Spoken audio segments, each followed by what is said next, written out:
Capítulo 1. El encuentro inesperado con el narcisista. En algún momento de nuestra existencia, casi siempre cuando estamos más vulnerables, más deseosos de ser reconocidos, el narcisista aparece. No como una amenaza evidente, sino como una promesa de salvación. Se introduce en nuestras vidas de manera silenciosa pero certera, leyendo con precisión quirúrgica nuestras heridas invisibles. El entorno en el que sucede este encuentro suele ser engañosamente banal. Una reunión social, un nuevo trabajo, una amistad incipiente, un romance inesperado. En la superficie todo parece casual, inocente. Pero en las capas profundas del inconsciente, el movimiento es brutal. Antiguos anhelos de ser vistos, aceptados y amados resurgen con una fuerza inusitada. El narcisista, sin saberlo del todo, ha tocado fibras primarias de nuestra psique, reactivando las zonas más tiernas y heridas de nuestra historia emocional. Desde la perspectiva freudiana, este momento puede entenderse como la activación de restos mnemónicos, huellas inconscientes, de experiencias infantiles donde el amor era condicionado, el reconocimiento era escaso, y el afecto estaba siempre en peligro de perderse. Nos encontramos sin advertirlo, proyectando sobre el narcisista fantasías infantiles de reparación. Esta vez sí me verán como soy. Esta vez seré amado sin condiciones. El narcisista, hábil en su juego de seducción, ofrece exactamente eso. Durante un tiempo nos coloca en el centro de su universo. Sus palabras, gestos y atenciones parecen orquestados para llenar vacíos ancestrales.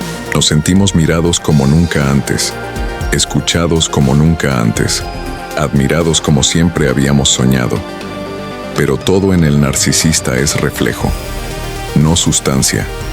Espejismos que se adaptan a nuestras necesidades más profundas, solo para extraer de ellas la energía vital que alimentará su propio vacío. Porque en su interior, el narcisista también es prisionero de un drama inconsciente, una estructura psíquica frágil, cimentada sobre la necesidad desesperada de admiración, incapaz de establecer lazos auténticos. Freud, en su análisis sobre el narcisismo, describe este mecanismo como un retorno libidinal hacia el propio yo. El narcisista ha retirado su inversión amorosa del mundo exterior. No ama a los otros, se ama a sí mismo a través de ellos. Nosotros, quienes nos acercamos a él, no somos más que superficies donde proyecta su necesidad de grandiosidad. Con el tiempo, a veces semanas, a veces meses, las grietas comienzan a mostrarse. Un comentario despectivo aquí, una indiferencia súbita allá. Momentos de frialdad que cortan como cuchillas invisibles. Pero ya estamos atrapados. El narcisista, como un hábil hipnotizador, ha plantado en nosotros la semilla de la duda. ¿Acaso no somos suficientemente buenos? ¿Hemos hecho algo para perder su afecto? ¿Qué podemos hacer para recuperar su mirada brillante? Así comienza la danza destructiva. Entregamos cada vez más, mendigamos migajas de atención, sacrificamos partes de nosotros mismos para mantener viva la ilusión del amor perfecto. Cada gesto de desaprobación del narcisista reactiva viejas heridas infantiles de abandono y desvalorización. ¿Pero por qué caemos en esta trampa? Freud respondería que no es casualidad. Buscamos en el narcisista la posibilidad inconsciente de reescribir nuestra historia. Deseamos en lo más profundo que esta vez la figura amada, la madre inaccesible, el padre distante, nos mire, nos elija, nos ame sin condiciones. Este primer encuentro con el narcisista, entonces, no es solo el inicio de una relación dañina. Es el despertar de un guión inconsciente que arrastramos desde siempre. Una repetición trágica donde, una vez más, nos enfrentamos al espejo roto de nuestras propias carencias. Y lo más doloroso, aunque intuimos el peligro, algo dentro de nosotros prefiere creer en la ilusión, aferrarse a la esperanza imposible, antes que enfrentar el vacío abismal del desamor original. Así, Bajo el brillo encantador del narcisista, comienza la lenta desintegración de nuestro ser. Capítulo 2. El nacimiento de la duda. Cuando la máscara empieza a caer, la fase de idealización, esa luminosa etapa donde el narcisista parecía ser la respuesta a nuestras más íntimas necesidades, no puede sostenerse indefinidamente. La estructura psíquica narcisista es inherentemente inestable. Su necesidad de admiración es insaciable, su empatía es mínima, su capacidad de sostener el cuidado genuino es en última instancia inexistente. Es entonces cuando surge la primera grieta. No se presenta como una explosión repentina, sino como una inquietud sutil, un sentimiento vago de desconexión. Quizás es una palabra fría, un gesto indiferente, una falta inexplicable de interés en un momento de vulnerabilidad. Algo se resquebraja en la superficie brillante que tanto nos había fascinado. Desde una óptica freudiana, este momento corresponde a un despertar parcial del yo consciente frente a la decepción de la realidad. Nuestra psique, que había proyectado sobre el narcisista nuestras esperanzas infantiles de amor perfecto, comienza a percibir dolorosamente que se trataba de una ilusión. No obstante, la negación, uno de los mecanismos de defensa más potentes que Freud describió, actúa rápidamente para protegernos del dolor. Nos convencemos de que es un error, una mala interpretación, una excepción. La duda, sin embargo, crece. Como un eco en una caverna, cada pequeño acto de desdén reverbera más fuerte en nuestro interior. Comenzamos a experimentar una disonancia interna, una lucha entre la imagen idealizada del narcisista y las señales inquietantes de su verdadera naturaleza. Este conflicto psíquico, aunque a menudo inconsciente, genera un profundo malestar, ansiedad, tristeza, ira reprimida. La dinámica se vuelve entonces más compleja. Intentamos recuperar la fase de idealización, esforzándonos más, adaptándonos más, sacrificando partes de nuestra autenticidad para volver a capturar esa mirada que alguna vez nos hizo sentir tan especiales. Entramos en un círculo vicioso de búsqueda y frustración, donde cada pequeña migaja de atención se convierte en un premio codiciado y cada muestra de indiferencia en una herida sangrante.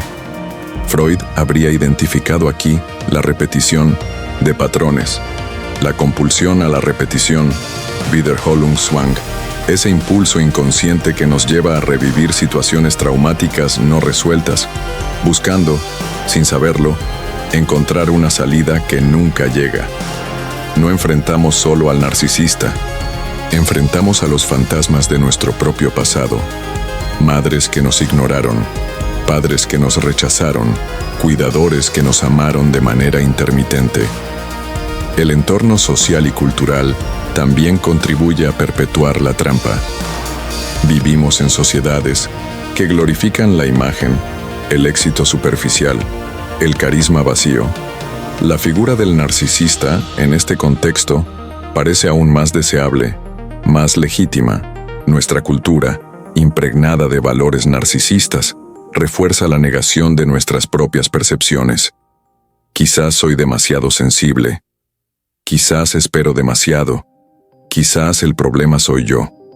Así, atrapados entre la necesidad de ser amados y la dolorosa evidencia de nuestro abandono, entramos en una fase de autoengaño progresivo. Nuestro aparato psíquico lucha desesperadamente para no destruir la imagen idealizada que construimos, porque al hacerlo, tendríamos que enfrentar la devastadora verdad, que el amor incondicional que anhelamos sigue siendo inaccesible. Y sin embargo, la máscara del narcisista sigue cayendo, fragmento a fragmento, dejando al descubierto una verdad cada vez más insoportable. No éramos amados por quienes éramos, sino por el papel que podíamos desempeñar. La herida que se abre es profunda. Toca el núcleo mismo de nuestra identidad, allí donde anidaba, silenciosa pero viva, la esperanza de ser amados auténticamente. Y frente a esta herida, cada uno de nosotros debe decidir, aunque aún no lo sepamos, entre seguir negando, aferrándonos a la ilusión, o comenzar el doloroso proceso de despertar. Capítulo 3. La montaña rusa emocional, de la idealización a la devaluación. Tras la fase de seducción inicial y el nacimiento de Minorescent, la duda comienza uno de los ciclos más devastadores para la psique. La montaña rusa emocional. Un viaje vertiginoso donde el narcisista alterna momentos de aparente adoración con episodios de desprecio sutil o abierto. La víctima, atrapada en este vaivén incesante, experimenta una fragmentación interna que toca sus heridas más antiguas. Al principio, los gestos de desvalorización son pequeños, casi imperceptibles. Un comentario irónico, una crítica camuflada de broma, una ausencia inexplicable en un momento de necesidad. La víctima, todavía aferrada a la imagen idealizada del narcisista, justifica cada herida. Está cansado.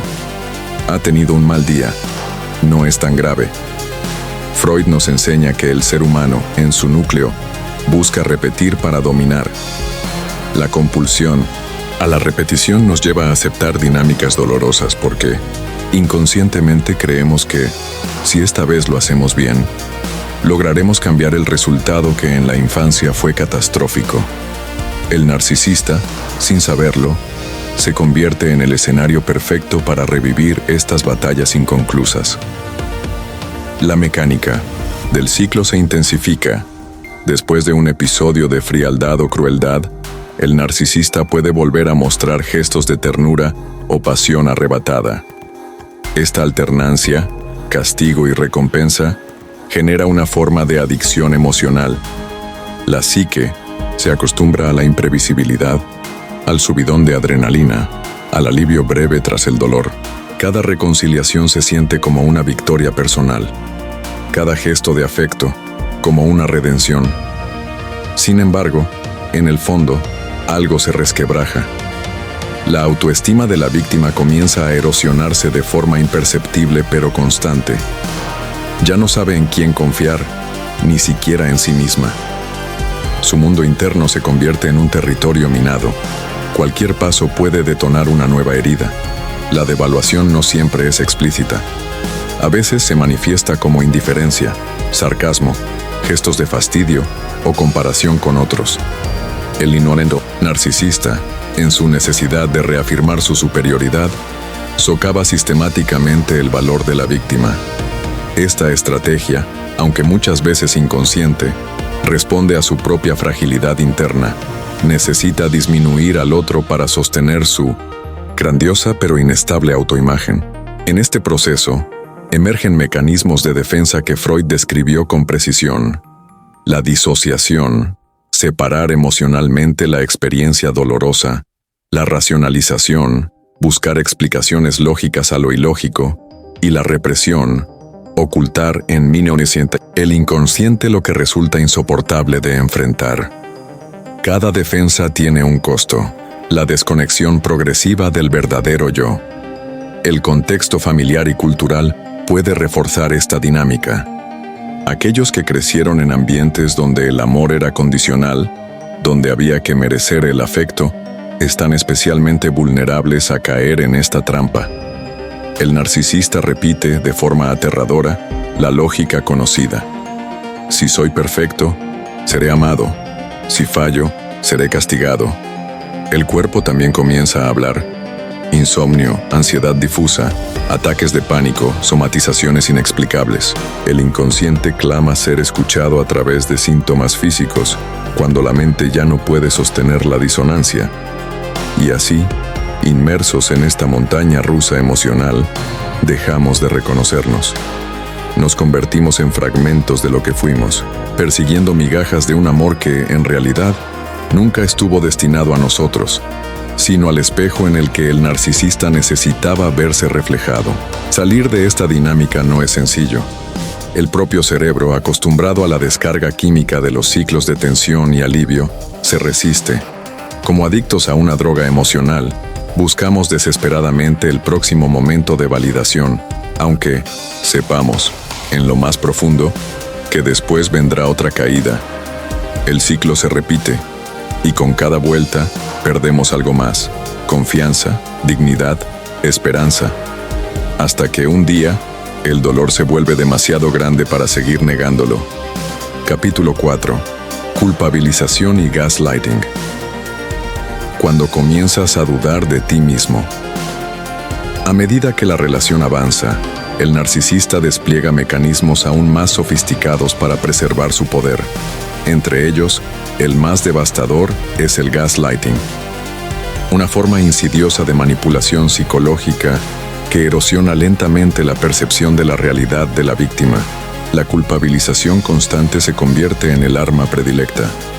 No importa cuán atenta, amorosa o paciente sea la víctima, siempre habrá un fallo, siempre habrá una deuda emocional que pagar. El narcisista acusa sutil o abiertamente, tergiversa hechos, reinventa conversaciones, niega situaciones evidentes. La víctima comienza a preguntarse si acaso está exagerando, si su memoria la traiciona, si su sensibilidad es una carga. Freud hablaba de los mecanismos de defensa como estrategias del aparato psíquico para protegerse del dolor insoportable. En este contexto, la víctima activa defensas como la identificación con el agresor, internaliza la voz crítica del narcisista, comienza a verse a sí misma a través de su mirada distorsionada. La autoconfianza se desmorona, las propias percepciones se vuelven sospechosas. La realidad interna, ese refugio último del yo, es colonizada. El gaslighting no siempre es brutal. Muchas veces se presenta envuelto en ternura, en preocupación fingida. Estás muy sensible, no fue para tanto. Te quiero, pero de verdad tienes que controlar tus emociones. Lo que pasa es que tú ves las cosas de forma equivocada. Estas frases, repetidas día tras día, siembran la semilla de la duda. La víctima, que ya venía debilitada por el ciclo de idealización y devaluación, empieza a depender emocionalmente del narcisista para interpretar su propia experiencia. Se crea una dependencia psíquica devastadora. Si el narcisista dice que algo no ocurrió, entonces quizás no ocurrió. Si afirma que estamos locos, entonces quizás lo estamos. La fractura interna se profundiza. Surge una angustia particular, la de no poder confiar en uno mismo. Un miedo primitivo se instala, el miedo a estar perdiendo la razón, a volverse inadecuado, defectuoso, roto. Este proceso no es inmediato. Se da de forma gradual, gota a gota, como la erosión silenciosa, que con el tiempo desmorona la montaña más firme. Y cuanto más debilitada está la percepción de la víctima, más poder obtiene el narcisista sobre ella. Desde el enfoque freudiano, podríamos decir que el narcisista proyecta sobre la víctima sus propios contenidos reprimidos, su inseguridad, su miedo al fracaso, su culpa no reconocida. En vez de confrontarlos dentro de sí, los deposita en el otro, quien asume, inconscientemente, la carga psíquica ajena como propia. La víctima, a su vez, suele tener en su historia personal antecedentes de invalidación emocional. Padres que negaban sus emociones. No llores, no pasó nada. Entornos que minimizaban su dolor. Figuras de apego que alternaban amor y rechazo. El narcisista no crea estas heridas, las reabre y explota. Socialmente, la víctima puede verse aún más aislada. Cuando intenta contar su experiencia, a menudo se encuentra con respuestas simplistas. Seguro exageras. Todos tenemos problemas. Debería ser más comprensiva. La soledad se vuelve absoluta. No solo lucha contra el narcisista, sino contra un entorno que, por ignorancia o comodidad, refuerza el gaslighting. En este estadio, muchos pierden su brújula interna. Dejan de confiar en sus emociones, en sus recuerdos, en sus intuiciones. Viven en un estado de vigilancia constante, preguntándose cuál será el próximo error, el próximo reproche. La energía psíquica, que antes estaba disponible para amar, crear, soñar, ahora se consume en una lucha invisible por sostener la cordura. Y lo más cruel, la víctima empieza a creer que todo es culpa suya. Pero bajo la capa de culpa y confusión, algo persiste. Una chispa de lucidez, una pequeña voz interior que, aunque debilitada, aún susurra que no todo encaja, que algo, en el fondo, no está bien. Esa chispa, aunque minúscula, será esencial para el despertar que vendrá más adelante. Capítulo 5. La pérdida del yo.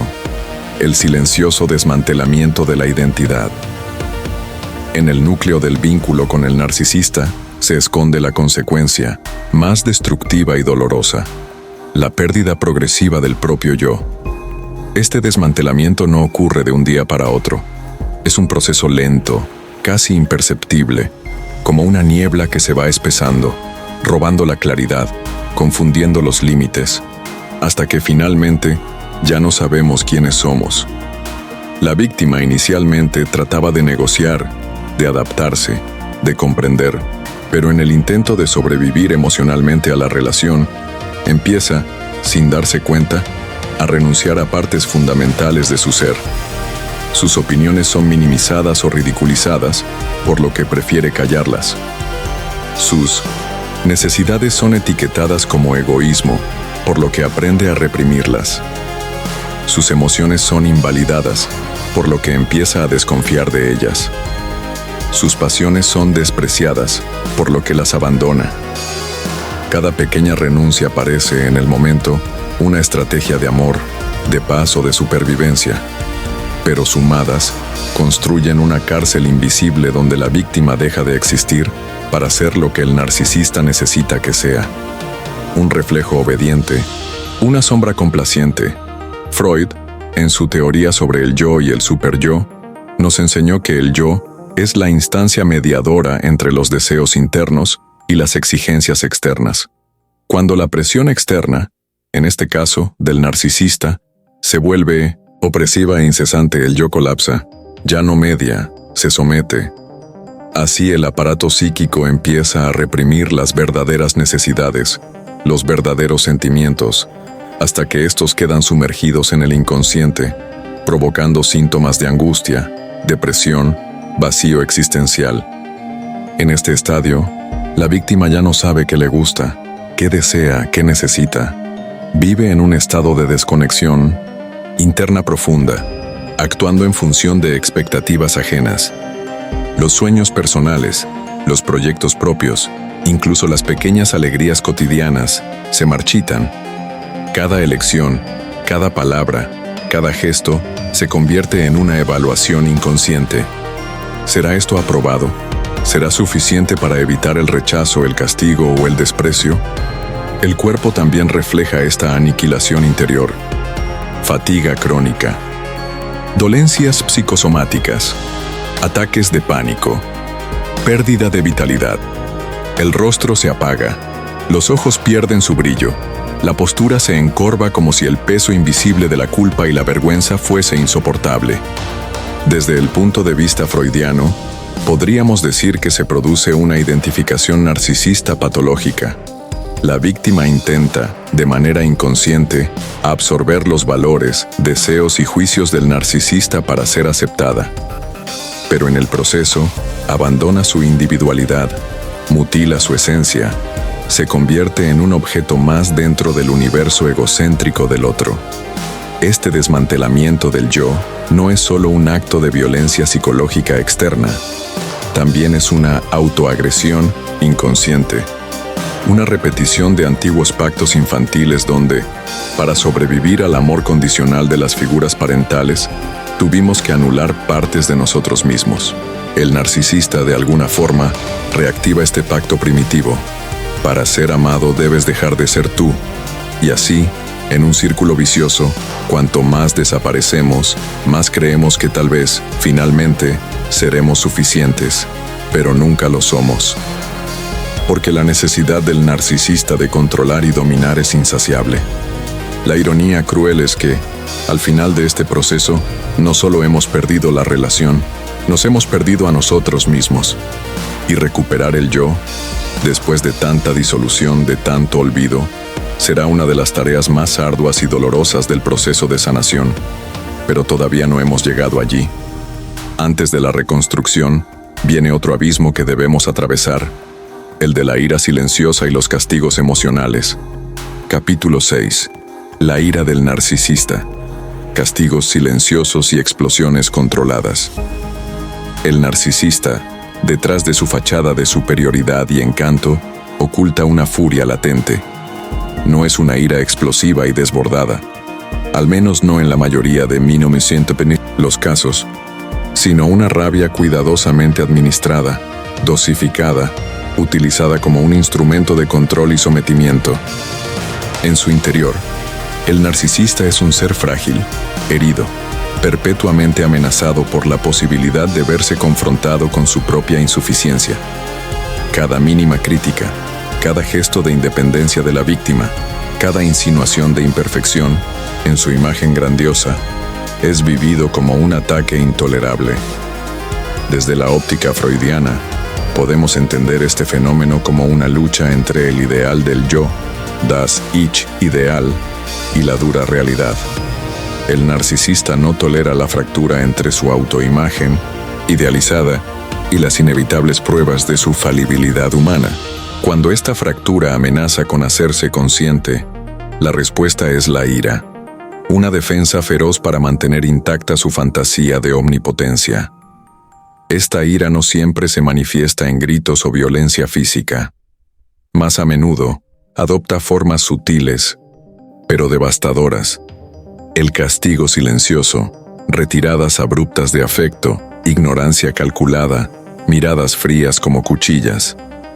El sarcasmo hiriente, comentarios que bajo la apariencia de humor, humillan, desvalorizan, hieren. La humillación pública, pequeñas exposiciones de debilidades en frente de otros, bajo la excusa de una broma inocente. El sabotaje emocional, invalidar las emociones de la víctima, negarle apoyo en momentos cruciales, celebrar sus fracasos en secreto. Cada acto de ira velada tiene un propósito claro: restaurar la posición de superioridad del narcisista, recordarle a la víctima quién tiene el control, aplastar cualquier atisbo de rebeldía o autonomía. La víctima, ante estos castigos emocionales, entra en un estado de ansiedad constante. Aprende a caminar sobre cáscaras de huevo, medir cada palabra, anticipar cada reacción, vigilar cada gesto para evitar despertar la ira del otro. Vive atrapada en una hipervigilancia emocional que agota su energía vital. Freud describió este tipo de sumisión interna como una regresión a estados infantiles primarios, cuando el niño, para no perder el amor de los padres, sacrifica su espontaneidad, su deseo, su autenticidad. En la relación con el narcisista, este patrón se reactiva con brutal exactitud. Volvemos a ser niños asustados, buscando desesperadamente el afecto de una figura impredecible y castigadora. El castigo más cruel que el narcisista impone, sin embargo, no es externo. Es la internalización de su desprecio. Con el tiempo, la víctima empieza a dirigir contra sí misma la ira que no puede expresar hacia el agresor. Aparecen la autocrítica, feroz, la culpa paralizante, el sentimiento de no ser digno de amor. Así, el narcisista no necesita gritar ni golpear. Su violencia más letal es la que siembra dentro de la mente de la víctima, llevándola a destruirse a sí misma. Pero ¿por qué no huimos inmediatamente de una relación tan destructiva? La respuesta, dolorosa y profunda, es que ya estamos emocionalmente atrapados. El ciclo de idealización, devaluación, gaslighting y pérdida de identidad nos ha dejado vulnerables, debilitados, dependientes. Además, el trauma bonding, el vínculo traumático que Freud describiría como una paradoja psíquica, nos mantiene unidos. Cuanto más dolor sentimos, más ansiamos una reconciliación imposible, más deseamos la validación del mismo ser que nos lastima. Estamos en una jaula cuyos barrotes no siempre son visibles, pero cuya existencia sentimos en cada fibra de nuestro ser. Y la ira del narcisista, en su forma más sutil o más brutal, es una de las llaves maestras que cierra esa jaula sobre nosotros. Capítulo 7. El trauma vinculado. ¿Por qué es tan difícil romper el lazo? Desde fuera todo parece obvio. ¿Por qué no te alejas? ¿Por qué sigues ahí? Pero quien ha sido atrapado en el vínculo traumático con un narcisista sabe que la lógica no es suficiente. No se trata de falta de fuerza de voluntad ni de ceguera emocional. Se trata de un lazo psíquico profundo, tejido en las fibras más primitivas de nuestra mente. El trauma bonding nace de la combinación de intermitencia emocional, alternancia entre amor y castigo, y vulnerabilidad emocional previa. Cuando la misma persona que nos hiere es también la única capaz de aliviar ese dolor, se forma una cadena invisible. Cuanto más daño recibimos, más anhelamos la validación de quien nos hiere. El amor se convierte en un campo de batalla interno, donde sobrevivir significa soportar lo insoportable. Freud, al hablar de la compulsión a la repetición, Wiederholungszwang, describe cómo el aparato psíquico, lejos de evitar el dolor, tiende a recrearlo, buscando, en un intento inconsciente, cambiar el desenlace original. Cada nueva humillación, cada nuevo rechazo, reactiva heridas antiguas. No solo las producidas por el narcisista, sino las que vienen de nuestra infancia, de nuestras primeras figuras de amor, aquellas que no supieron, no pudieron o no quisieron amarnos como necesitábamos. El trauma bonding se sostiene sobre varios pilares invisibles. La esperanza intermitente, pequeños momentos de ternura que nos hacen creer que el verdadero narcisista aún existe, que podemos recuperarlo si solo somos más pacientes, más perfectos, más dóciles. La culpa internalizada, la creencia, cultivada pacientemente a través del gaslighting, de que somos responsables del maltrato recibido. El miedo al abandono, el terror primitivo a quedar solos, desvalidos, sin un otro que nos confirme que existimos. La disociación emocional, fragmentarnos internamente para poder soportar las contradicciones del vínculo.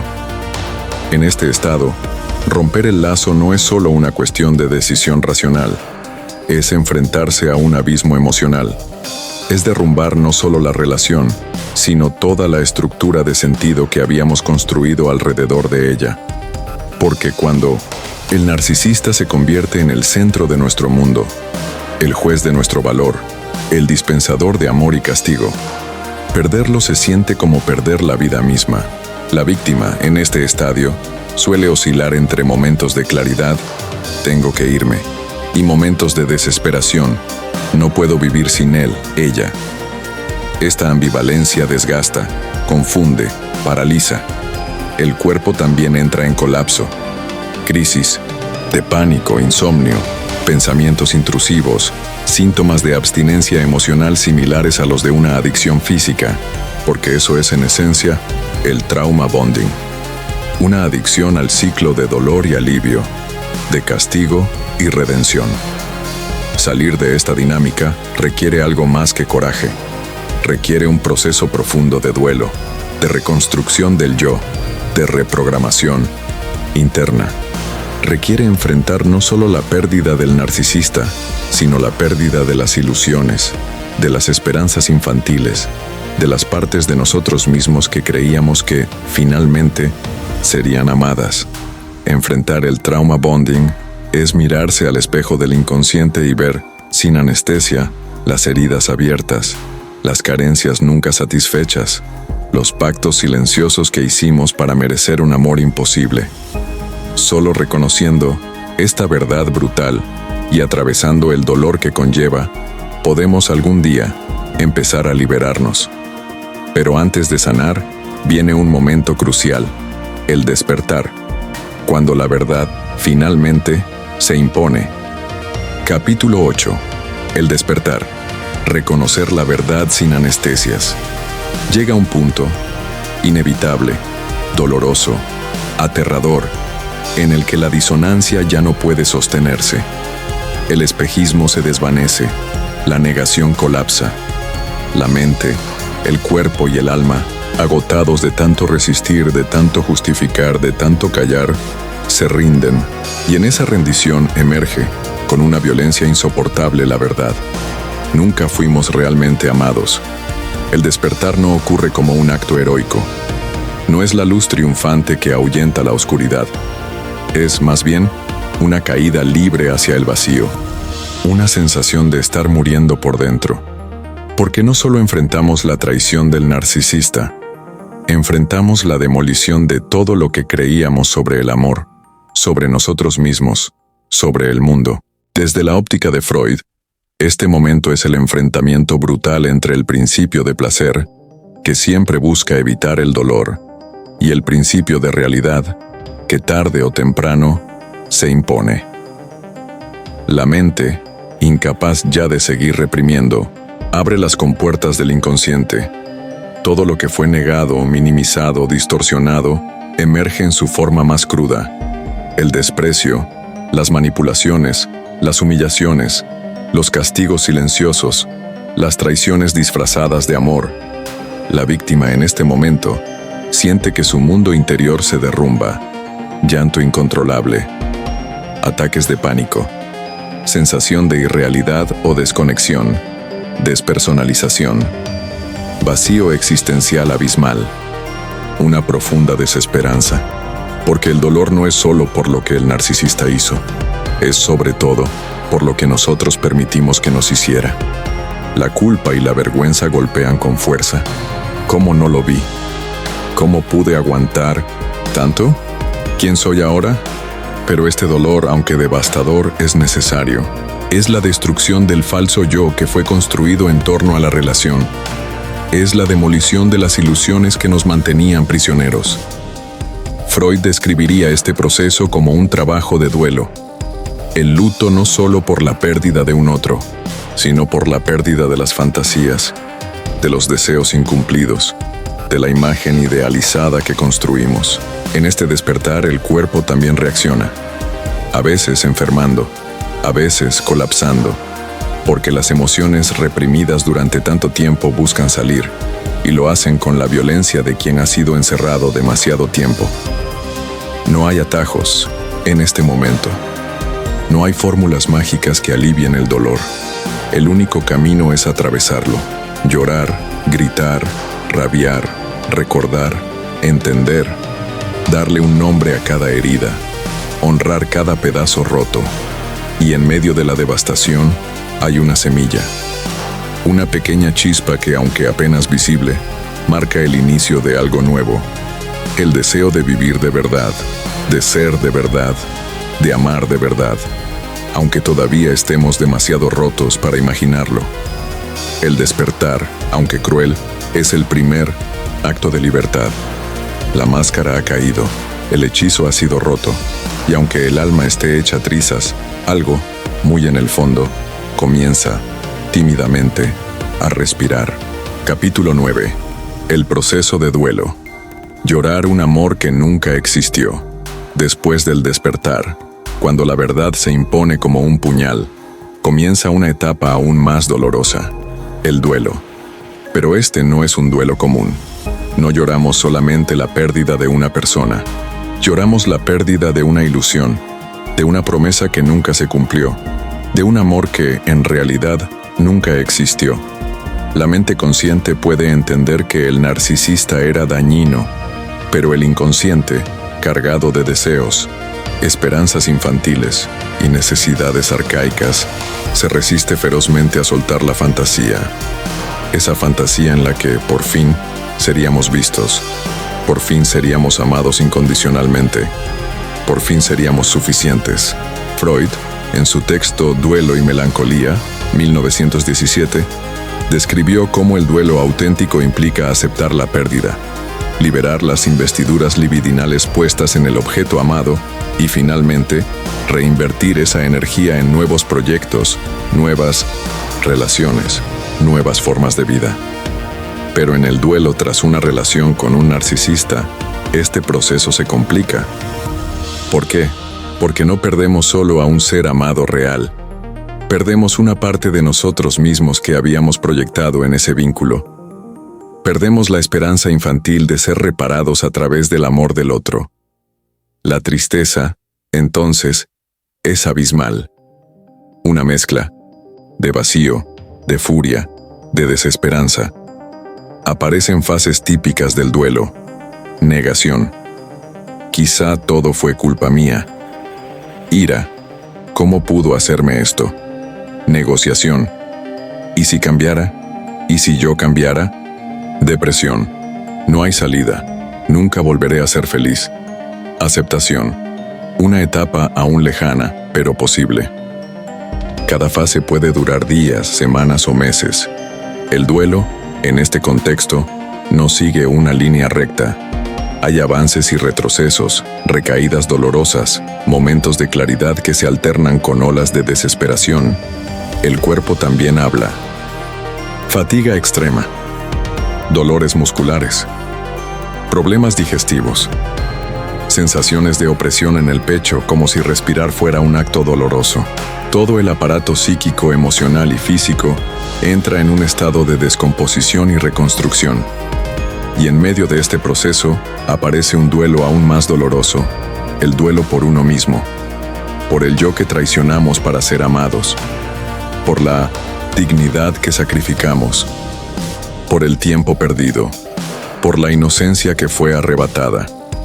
Freud afirmaba que el duelo es indispensable para la salud psíquica, que no atravesarlo condena al sujeto a una melancolía crónica, a una repetición inconsciente de la pérdida no elaborada. Por eso, aunque el dolor sea insoportable, atravesarlo es necesario. Llorar cada promesa rota, nombrar cada traición sufrida, reconocer cada parte de nosotros mismos que fue silenciada. Llorar un amor que nunca existió es, en el fondo, llorar el amor que siempre anhelamos y que en este vínculo creímos, por un instante, haber encontrado. Es rendirse ante la realidad brutal, pero también comenzar, lentamente, a liberar las cadenas invisibles que nos ataban. Es decir adiós no solo a una persona, sino a una parte de nuestro pasado que, aunque duela, ya no nos pertenece. Es el inicio silencioso de una reconstrucción. Porque aunque aún no podamos verlo, después del duelo, viene algo más. La posibilidad de renacer. Capítulo 10. La reconstrucción del yo. Volver a vivir. Después del narcisista. Después de atravesar el abismo del duelo, después de llorar un amor que nunca fue, llega un momento incierto, frágil, silencioso. El momento de la reconstrucción. No es un renacer glorioso. No es una transformación instantánea. Es más bien el lento y doloroso trabajo de recoger los pedazos del yo disperso, reconocer las heridas, aceptar las cicatrices y, a partir de allí, comenzar de nuevo. Freud, en su visión profunda de la psique, nos enseñó que la vida pulsiona constantemente entre dos fuerzas. Eros, el impulso de vida, y Tánatos, el impulso de muerte. Después de una relación destructiva, Tánatos parece haber ganado. La pulsión de muerte nos arrastra hacia la resignación, hacia el vacío, hacia el deseo de no sentir más. Pero incluso en medio de la devastación, Eros persiste. Una pequeña fuerza interior que nos empuja a reconstruir, a conectar, a crear sentido donde todo parecía perdido. La reconstrucción del yo empieza por reconocer la magnitud del daño. No minimizarlo, no negarlo, no apresurar la sanación. Es aceptar que fuimos vulnerados, manipulados, traicionados. Es darnos el permiso de sentir rabia, tristeza, miedo, sin culpa ni vergüenza. En esta fase, pequeños actos tienen un poder inmenso. Reconectar con viejas pasiones olvidadas. Establecer límites claros, incluso si temblamos al hacerlo. Reaprender a confiar en nuestras percepciones, en nuestra intuición. Rodearnos de vínculos auténticos, aunque sean pocos, aunque aún desconfiemos. Es un proceso lleno de retrocesos. Habrá recaídas en la nostalgia, momentos de duda, tentaciones de idealizar lo que fue. Habrá días en los que parecerá que no hemos avanzado nada, y habrá otros en los que, de pronto, nos sorprenderemos riendo, soñando, deseando, viviendo. La terapia, la escritura, el arte, el contacto con la naturaleza, el silencio consciente, todo aquello que nos permita reconectarnos con nosotros mismos, sin máscaras ni exigencias, se vuelve vital. Reconstruirse también implica redefinir el amor, dejar de buscar en el otro la validación que solo podemos darnos a nosotros mismos. Comprender que el amor sano no exige renuncias masivas a nuestra identidad, ni sacrificios silenciosos de nuestra dignidad. Implica perdonarnos a nosotros mismos, no por haber confiado, sino por haber sobrevivido como pudimos. En el fondo, reconstruir el yo después de un narcisista no es simplemente volver a ser como antes. Es ser diferente, más consciente, más fuerte, más compasivo, más libre. La herida nunca desaparece del todo. No se trata de olvidar, sino de integrar, llevar la cicatriz como prueba de una batalla que, aunque no elegimos, hemos logrado atravesar. Al final, la verdadera victoria no es haber escapado del narcisista, es haber escapado del autoengaño, de la necesidad de ser salvados, del abandono de uno mismo. Es volver a casa, a esa casa interior que, aunque fue demolida, puede, con paciencia, ternura y valentía, ser reconstruida. Y aunque el proceso sea largo, doloroso y a veces solitario, vale la pena, porque la vida, después del narcisista, no solo es posible, es más auténtica, más consciente, más viva que nunca,